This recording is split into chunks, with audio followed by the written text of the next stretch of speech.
la résolution d'inéquations rationnelles. Avant de résoudre ce type d'équation-là, premièrement, il faut savoir qu'une équation rationnelle, c'est formé par des fonctions rationnelles et celles-ci ont la forme P de x sur Q de x, où P de x et Q de x sont tous les deux des fonctions polynômes. Quand on parle d'une inéquation, ça veut dire qu'on va avoir un signe d'inégalité, soit plus petit, plus grand ou égal, plus petit ou égal, entre deux expressions. Puis nous, ce qu'on veut faire, c'est trouver toutes les solutions possibles. Alors, l'ensemble solution, ça va être toutes les valeurs de x qui peuvent faire en sorte que notre équation est satisfaite. Donc, souvent, notre réponse, ça va être un intervalle. Autre chose qu'il faut savoir, c'est que quand on a une fraction, en fait, on a un genre de division. Puis, ça veut donc dire que le signe de notre résultat dépend de la valeur du numérateur et celle du dénominateur. Hein, si une fraction nous donne un résultat positif, bien, on sait que soit le numérateur est positif, le dénominateur est positif, ou les deux pourraient être négatifs. Donc, quand on va vouloir résoudre une inéquation rationnelle, ce qu'on va faire, c'est qu'on va essayer d'isoler notre inéquation pour avoir 0 d'un côté, notre rationnel de l'autre. Puis ensuite, on va utiliser ce qu'on appelle un tableau de signes pour déterminer le signe de la fonction rationnelle. Puis finalement, ça va nous permettre de résoudre l'inéquation. Donc, la méthode que j'ai mentionnée ici, elle est décrite un peu plus longuement avec les 7 étapes suivantes. Alors, on va réécrire l'équation pour avoir une rationnelle d'un côté, 0 de l'autre. On va décomposer en facteurs le numérateur puis le dénominateur. Et on va trouver les zéros de ceux-ci. Ensuite, on fait un tableau de signes où notre première ligne va contenir en ordre croissant les zéros qu'on a trouvés.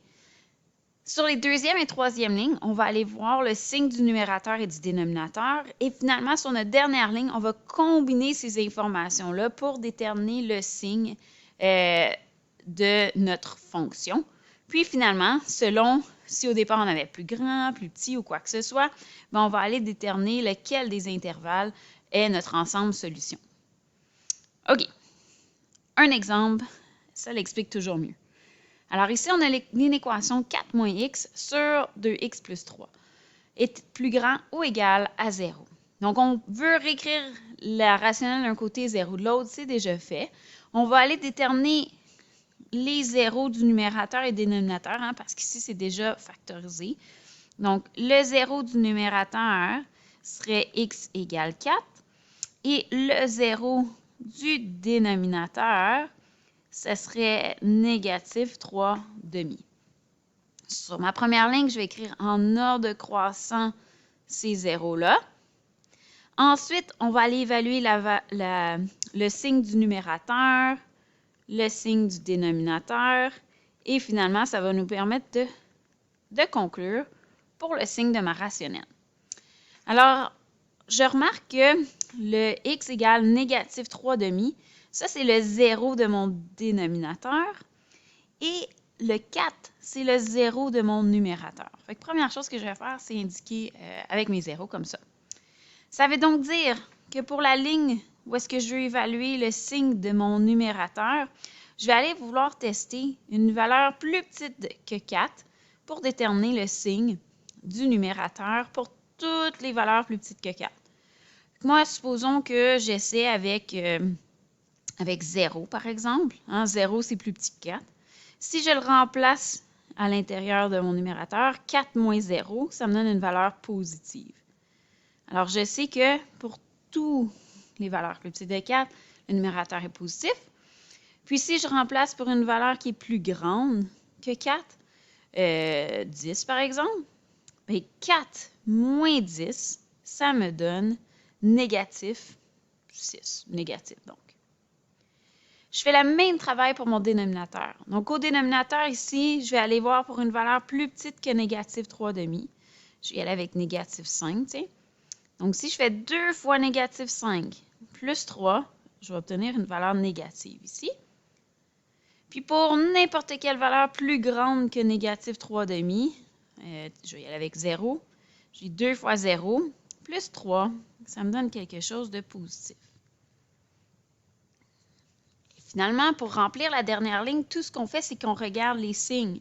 Si j'ai un positif divisé par un négatif, hein, c'est ce qu'on a ici, là, un positif divisé par un négatif, eh bien, le résultat va être négatif.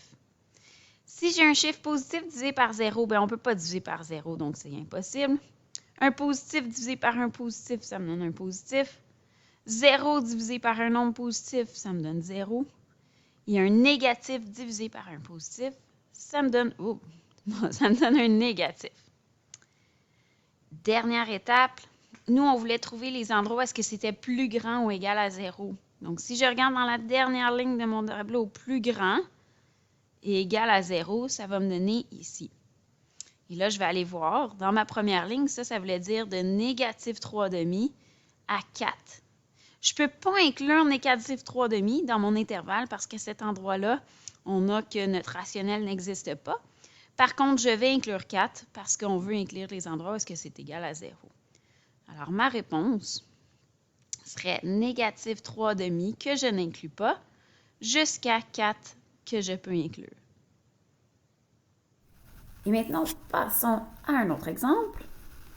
Alors ici, on veut résoudre l'inéquation x au carré plus 1 sur 2x moins 1 plus 4 est plus grand que 3. Donc, on se rappelle, première chose qu'on veut faire, première étape, ça serait de s'assurer d'avoir une rationnelle d'un côté et 0 de l'autre. Alors, ce que je vais faire ici, c'est que je vais soustraire 3 des deux côtés. Donc, on va obtenir x au carré plus 1 sur 2x moins 1 plus 1 est plus grand que 0. Et puis, nous, on veut avoir une rationnelle. Donc, présentement, j'ai un plus 1 ici, qui est additionné avec cette rationnelle-là, dont le dénominateur est 2x moins 1. Alors, j'aimerais ramener tout sur un dénominateur de 2x moins 1. Pour la première, la rationnelle, c'est déjà fait. Et ça veut donc dire que le 1, je vais devoir le multiplier par 2x moins 1 pour avoir un dénominateur commun.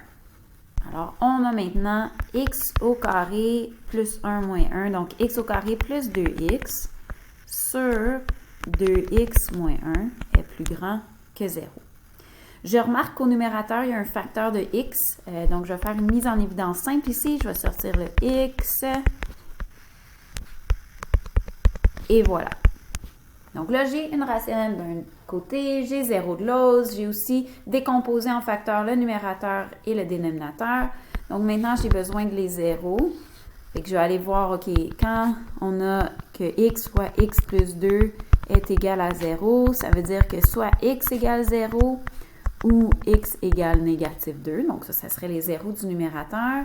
Puis pour le dénominateur, 2x moins 1 égale 0, donc x serait égal à 1 demi. Alors, je vais prendre ces valeurs-là, puis je vais aller les mettre dans mon tableau de signes. Alors, on les inscrit en ordre croissant. Donc, ici, négatif 2, 0 et 1 demi. Puis, on va aller voir notre numérateur.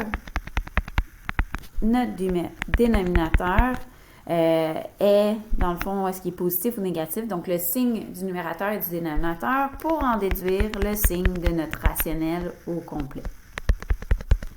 Donc, première étape, je vais aller voir pour mon numérateur. On a obtenu que notre numérateur était égal à 0 lorsque x égale 0 puis x égale négatif 2. Donc, ça veut dire que je vais aller tester une valeur plus petite que négatif 2, entre négatif 2 et 0 et en plus grand que 0. Fait que si j'essaie, je ne sais pas moi, avec x égale négatif 4, mais je le remplace, ça va me faire 1 négatif fois négatif 4 plus 2. Négatif 4 plus 2, ça va me donner un négatif aussi. Donc, un négatif fois un négatif, j'obtiens un positif. Entre négatif 2 et 0, je vais y aller avec négatif 1 pour tester. Donc, j'obtiens négatif 1 fois 1, qui me donne un négatif. Entre 0 et 1 demi, donc 0 et 0,5, je vais y aller avec 0,1 ici. Ou même pas, c'est vrai, j'ai pas besoin de tester nécessairement entre 0 et 1 demi, j'ai seulement besoin de tester pour tout l'intervalle qui est ici. Donc, je peux prendre n'importe quelle valeur qui est plus grande que 0. Fait que plus grand que 0, moi, je vais y aller avec 1. 1 fois 1 plus 2, donc 1 fois 3, ça me donne quelque chose de positif. Voilà. Maintenant, pour le dénominateur, on avait obtenu que quand x était égal à 1 demi, notre dénominateur est égal à 0. Donc ça veut dire qu'il va falloir que je teste une valeur pour plus petit que 1/2 pour savoir le signe dans tout cet intervalle-là et plus grand que 1/2. Donc, une valeur plus petite que 1/2, je vais avec 0. Fait que 2 fois 0 moins 1, ça me donne un négatif. Vous voulez l'essayer, là, si j'essaye avec une autre valeur plus petite qu'1/2, négatif 4 par exemple, mais j'obtiendrai 2 fois négatif 4 moins 1, ça me donnerait un négatif aussi. Et finalement, une valeur plus grande que 1/2, je vais aller avec 1, 2 fois 1 moins 1, ça me donne quelque chose de positif. Alors, si on a maintenant, je vais aller colonne par colonne. Donc, si on a un positif divisé par un négatif, ça va me donner quelque chose de négatif. 0 divisé par un négatif, ça me donne quelque chose qui est égal à 0, ça. Hein? 0 divisé par un positif, 0 divisé par un négatif, ça me donne 0. Négatif divisé par un négatif, c'est un positif. 0 divisé par un négatif, donc c'est 0. Un positif divisé par un négatif, c'est un négatif. Quelque chose divisé par 0, eh bien, on ne peut pas diviser par 0, donc ça n'existe pas. Et finalement, si on a un positif divisé par un positif, ça nous donne un positif. Maintenant, nous, on est à la recherche de toutes les valeurs de x qui font en sorte que notre rationnel est strictement plus grande que 0. Donc, plus grand que 0, c'est ici et ici. Alors, on va aller voir c'est quel intervalle ça, de négatif 2 à 0 que je ne peux pas inclure, hein, parce qu'on est strictement plus grand que 0, et plus grand que 1/2, ou on pourrait dire 1/2 à l'infini. Donc, ma réponse ici, tiens, je vais l'écrire ici. Donc, ma réponse serait de négatif 2 à 0 non inclus et de 1/2 jusqu'à l'infini. Et voilà. Et finalement, un dernier exemple. On a la rationnelle 2x moins 13 sur x moins 4 plus x est plus petit ou égal à 2. Donc, première étape, j'aimerais avoir une rationnelle d'un côté, 0 de l'autre. Alors, je vais soustraire 2 des deux côtés. Donc, on va obtenir 2x moins 13 sur x moins 4 plus x moins 2 est plus petit ou égal à 0. Je vais avoir une seule rationnelle, donc j'aimerais avoir un dénominateur de x moins 4 partout. Présentement, je l'ai pour mon premier terme. Le prochain terme, x, c'est comme s'il était sur un dénominateur de 1 présentement, donc je vais devoir le multiplier par x moins 4. Et la même chose avec le négatif 2. Et tout ça doit être plus petit ou égal à 0. On simplifie ici, donc on a 2x moins 13 plus x carré moins 4x moins 2x plus 8. Donc, j'ai distribué là, dans mes parenthèses. Et je vais simplifier un peu. Alors, on a x carré. Ensuite, on a 2x moins 4x. Alors, moins 4x. Et il me reste négatif 13 plus 8, donc négatif 5 sur x moins 4. Alors, on veut décomposer en facteurs maintenant notre numérateur et notre dénominateur. Je remarque qu'au numérateur, je peux faire un produit somme et j'obtiens x moins 5 fois x plus 1 est plus petit ou égal à 0. Oh, il ne faut pas que j'oublie mon dénominateur qui était de x moins 4. Alors, on a besoin maintenant des zéros. Donc, le 0 du numérateur, c'est qu'on a que x moins 5, x plus 1 égale 0. Donc, x égale 5 ou x égale négatif 1. Puis, pour le dénominateur, si x moins 4 est égal à 0, on va donc obtenir que x égale 4. Alors, les trois zéros que je dois ajouter à mon tableau de signes sont les suivants. Donc, dans mon tableau de signes, on va les écrire en ordre croissant. Négatif 1, ensuite 4 et 5. On se laisse un intervalle avant et après chacune de ces valeurs-là.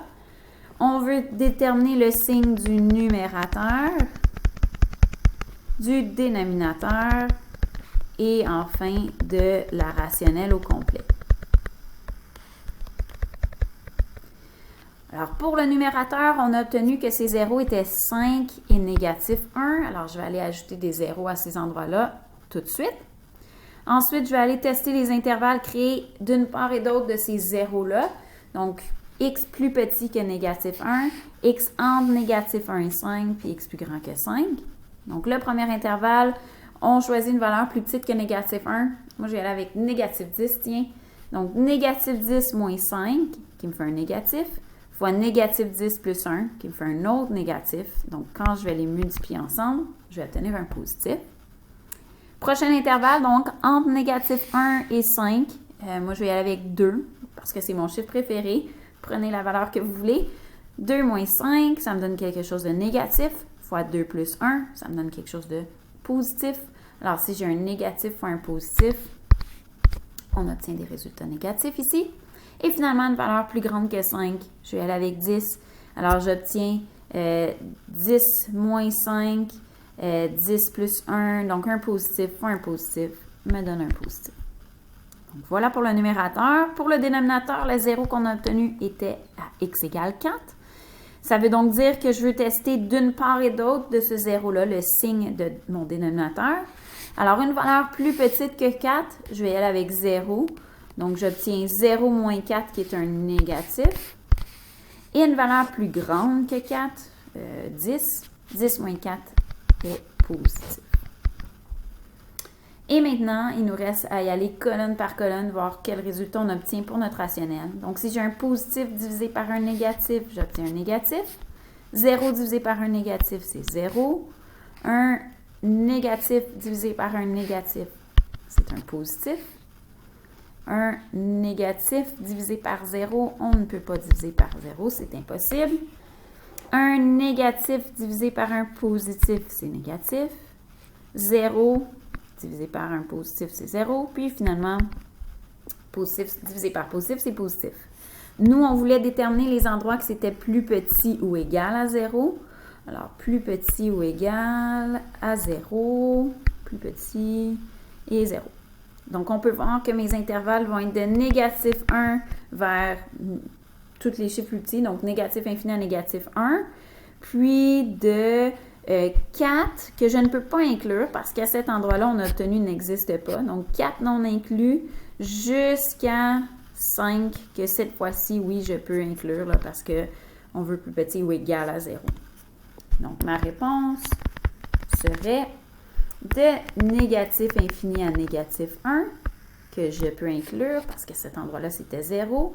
Et aussi de, on a dit 4 que je ne peux pas inclure cette fois-ci parce que ça n'existe pas à cet endroit-là, jusqu'à 5 que je peux inclure. Alors, voici ce qui conclut notre capsule sur la résolution d'inéquations rationnelles. J'espère que celle-ci vous a donné le coup de pouce dont vous aviez besoin.